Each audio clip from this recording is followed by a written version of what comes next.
on va avoir en place une commission indépendante et impartiale. Les membres de cette commission de remonter sur des actes qui ont été commis avant le 13 avril 2021, ce qui est une première. C'est-à-dire qu'on va examiner quels sont les conflits, quelles sont les discriminations éthiques, toutes les problématiques à l'origine du conflit israélo-palestinien.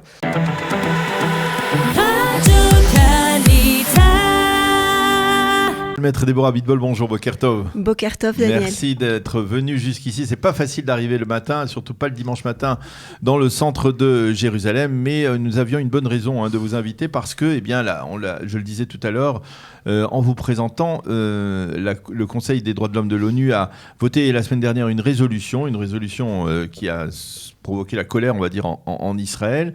Alors, droit au but, est-ce que cette résolution risque de porter atteinte à l'État d'Israël ?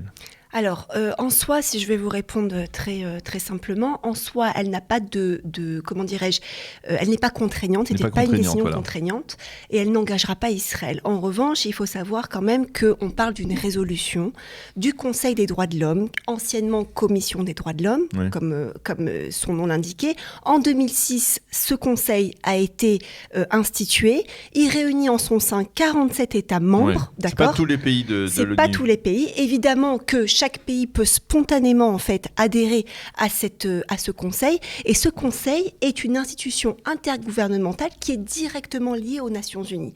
La problématique, c'est le fait qu'une résolution peut avoir une influence par rapport aux décisions des Nations Unies. Alors justement, on peut se poser la question, justement vous le disiez, ce ne sont pas tous les pays qui adhèrent à ce conseil, mais pourquoi finalement on voit une sorte de majorité automatique de pays non démocratiques, c'est-à-dire, je ne vais pas parler, le Pakistan, le Venezuela, la Mauritanie, d'autres pays encore, la Libye par exemple, qui ne sont pas véritablement des démocraties à proprement parler, c'est le moins qu'on puisse dire, qui sont membres quasiment automatiquement et qui donnent à ce conseil une connotation très farouchement anti-israélienne, puisque, on va dire, l'essentiel des résolutions qui ont été votées par ce Conseil sont des résolutions anti-israéliennes. Tout à fait. Il y a eu à peu près 9 résolutions, je crois, sur 33, qui ont été votées contre Israël. Et ces pays, en fait, se mettent, et je pense que c'est très stratégique, ces pays se mettent membres du Conseil des droits de l'homme, pour lequel ils s'engagent, on va dire moralement, normalement, à respecter les résolutions, quoique toutes les résolutions ne sont pas contraignantes non plus pour les États membres, donc il faut le savoir. Il y a des résolutions et des décisions, il y a un avis qui peut être rendu par le président. Donc, si vous voulez, ça permet en fait à ces pays de s'abriter pour que eux puissent être couverts par rapport à d'éventuelles enquêtes qui seraient faites sur les rapports des droits de l'homme qui peuvent être établis dans leur propre pays. Et finalement, on s'aperçoit qu'à l'ordre du jour, et je ne sais pas si vous avez fait attention, Daniel, dans l'ordre du jour, effectivement, du Conseil des droits de l'homme, on voit que la question palestinienne est une question récurrente.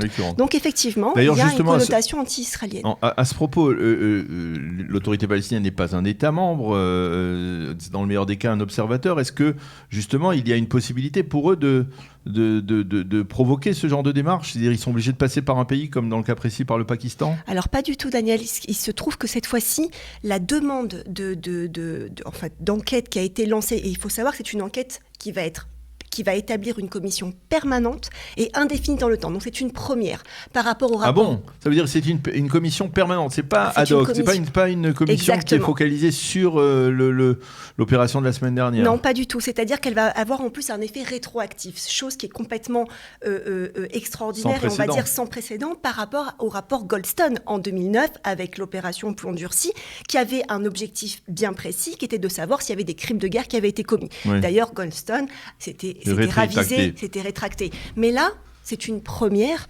On va avoir en place une commission indépendante et impartiale pour laquelle, en fait, il va y avoir une possibilité pour les membres de cette commission de remonter sur des actes qui ont été commis avant le 13 avril 2021, ce qui est une première. C'est-à-dire qu'on va examiner quels sont les conflits, quelles sont les discriminations éthiques, toutes les problématiques à l'origine du conflit israélo-palestinien. On ne voit pas de quel droit cette commission pourrait tirer sa légitimité. En tout cas, c'est ce qui va être établi. Ça a été réaffirmé par le haut-commissaire aux droits de l'homme, Michelle Bachelet. Et il y a effectivement ici en tout cas une déviation politique, puisque, effectivement, de par le fait que Le Drian a parlé d'un risque d'apartheid, ça vient aujourd'hui corroborer le fait qu'on étiquette Israël systématiquement sur des risques d'apartheid et sur des risques de violation des droits de l'homme des Palestiniens.